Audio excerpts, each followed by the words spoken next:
Je me tiens devant vous cette matinée afin d'échanger sur l'innovation éducative qui va renforcer nos compétences ou les compétences de nos apprenants en matière de culture entrepreneuriale.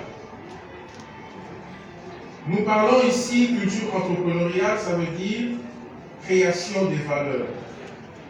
Je ne répéterai plus sur ma présentation. Je suis Eric Efrikoyoum, inventeur et innovateur dans l'éducation. Nous allons parler de ça en profondeur tout à l'heure. Le développement d'une nation dépend largement de la qualité de sa ressource humaine. Le facteur humain devient donc le cœur du système de développement de chaque État.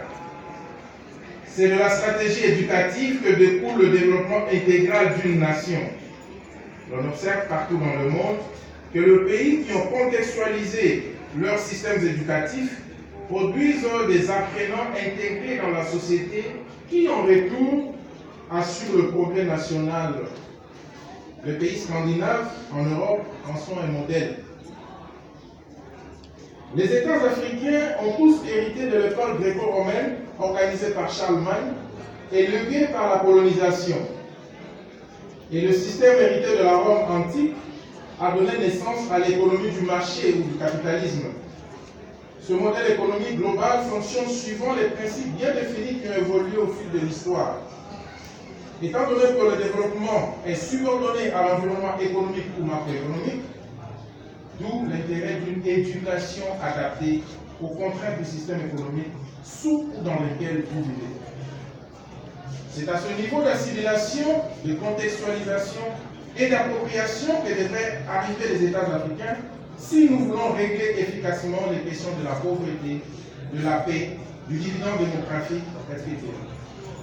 Ce qui revient à dire que nos programmes éducatifs devraient se réorienter vers nos besoins stratégiques en tant que société et développer du contenu correspondant aux objectifs de développement à 3 niveaux. 1. Au niveau de l'individu. 2. Au niveau de la famille. Et 3. Au niveau de l'État. Au niveau de l'individu, chaque personne apte à apprendre devrait obtenir les informations éducatives qui lui permettent de créer de la valeur et de résoudre le problème inhérent à la vie et au fonctionnement du système économique dans lequel il vit. Ce qui veut dire que chaque élève ou étudiant devrait développer des compétences qui assureront son intégration sociale.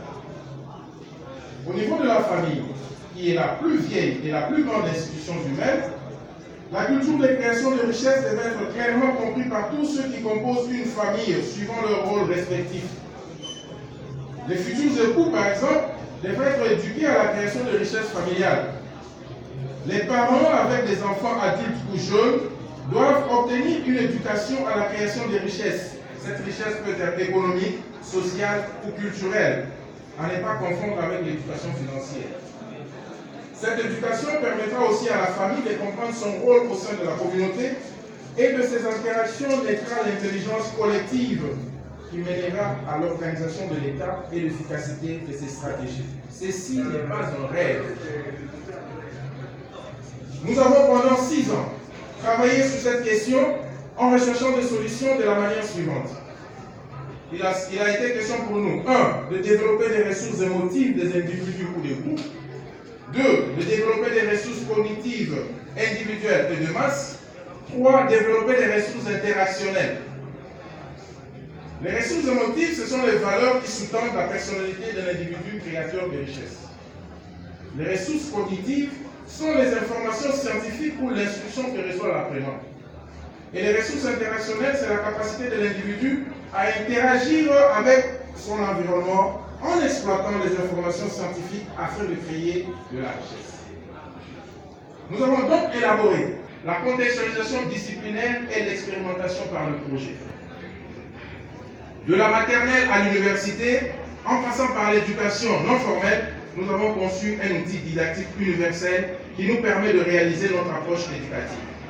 Et cet outil, nous l'avons appelé le tableau moniteur KPB. On en parlera tout à l'heure.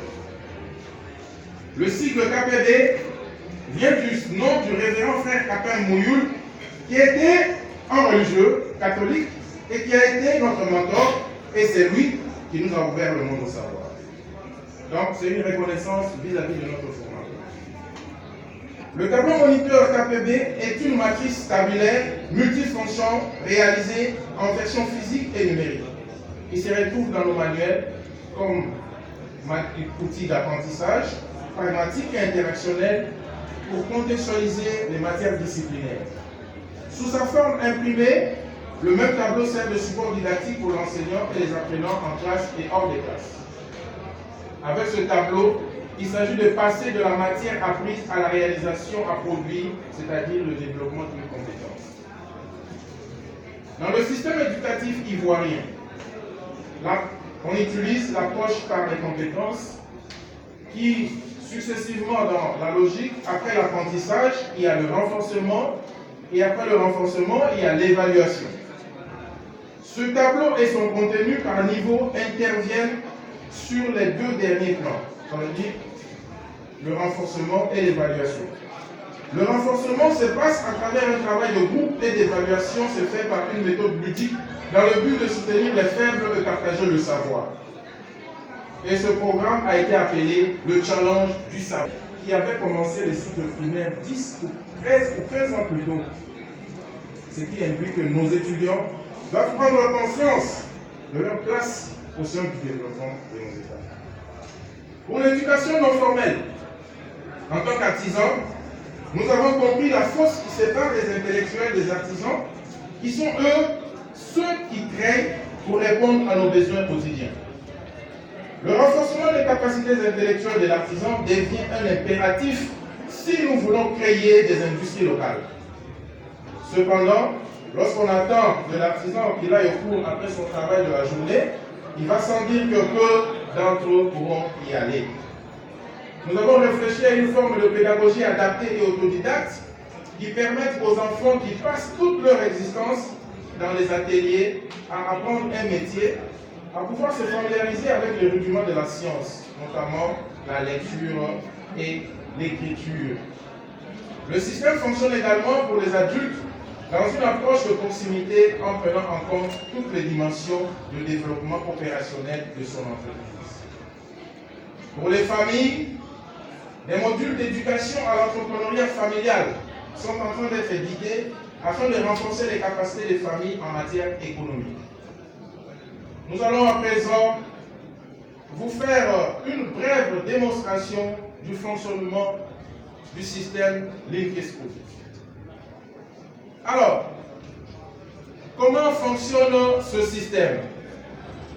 Je peux avoir un micro baladeur, s'il vous plaît? Non, un baladeur. L'animateur, s'il vous plaît, le baladeur est là.